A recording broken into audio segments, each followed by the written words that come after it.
Greetings, everyone. Pete Pardo here from Sea of Tranquility. Welcome to day 26. Hope you all had a great Christmas of the stories behind the first time we heard those beloved albums. Today we're going to go probably to, it's either late 77 or early 78, probably early 78. If you remember on a previous episode, I talked about a story, a Rush story with our friend growing up, Steve.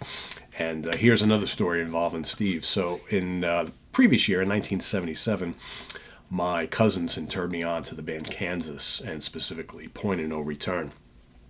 So I had that, really dug that a lot, but didn't go anywhere past that. And then one day I was over at, my brother and I were over our friend Steve's house, and he's playing this other album by this band, same band, Kansas.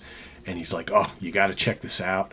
They've got all these awesome songs on there. There's this big long tune at the end of the album, which talks about Father Padilla and the Nats and all this kind of stuff. And I'm thinking, Father Padilla and the Nats, what are you talking about? And he's like sitting there. And again, he was a big lyric guy. So he's like, oh, look at some of these great words written by this guy, Kerry Livgren. He's amazing. His lyrics are so great. I'm like, okay, that's fine. It just sounds like weird stuff to me. But I like Kansas, so I'll be interested to hear this. Of course, the album was Leftoverture.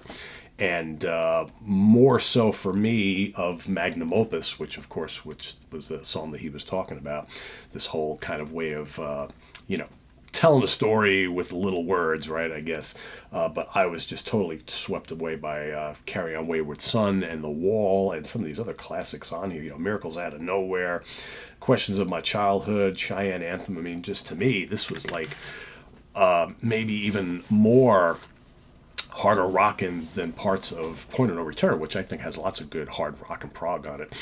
But I was instantly taken with this, and so thankful that he turned me on to yet another album. Because again, I was at this point where we're kids, can't afford a lot of records. I was still very much a Kiss fan, but discovering Boston and Styx and a handful of other bands. So while I did get Point of No Return the year before, thanks to the cousins, I hadn't gone anywhere deeper in the catalog as of yet.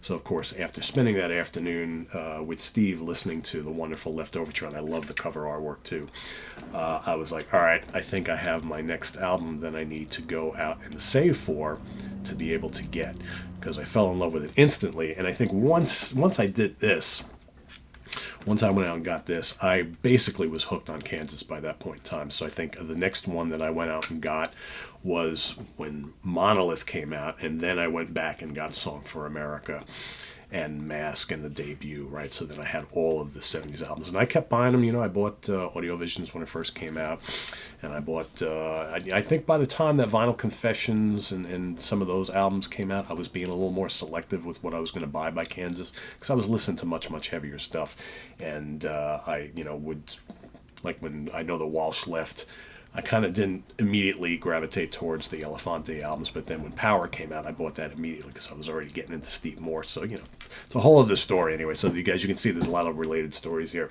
But yeah, that very, very first time that I heard Leftoverture, thanks to Steve, up at his parents' house. He had a cool bedroom all the way upstairs, right? And he had a nice big room, and he had a stereo in there. And, again, we're young kids, right? But still, it's like it was good to have at least halfway decent equipment and be able to acquire albums. And just, you go over to hang out, that's all you do. You listen to music and you talk about the albums and you listen to them. That's what it's all about. I wish we had more time to do that these days. But yeah, Steve, I want to thank you for getting me into Leftoverture. I want to thank my cousins Lyndon and Ann for getting me into Point of No Return, because they really are the first people to turn me on to Kansas, and it's been a lifelong love affair with this band ever since. So yeah, Leftoverture is my story for today. Let us know your story down in the comments below, and we'll see you soon here with more stuff. I am Pete Pardo. Visit us on the web at www.seaoftranquility.org. We're on Facebook, we're on YouTube, all together all the damn time. Have a good one, everybody. See you tomorrow morning for another one. Take care. Bye-bye.